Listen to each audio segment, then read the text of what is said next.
रिसोड तालुक्यामध्ये मे पासून अतिवृष्टीला सुरुवात झाली।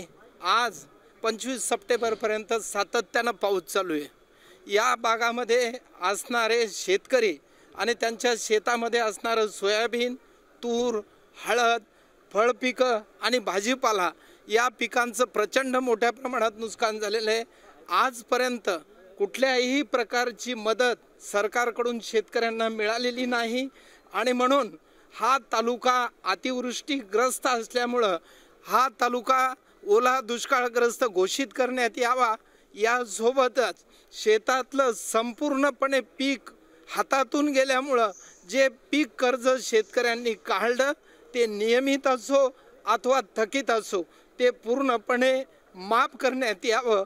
याशिवाय शेतामधून पूर जात असताना बरेचशा जमिनी खरडून गेल्या, ज्या 3-3, 4-4 वर्ष 5 वर्ष पुन्हा पेरणी योग्य होणार नाहीत, त्या जमिनीचे वेगळे पंचनामे करून त्यांना वेगळी मदत दिली गेली पाहिजे।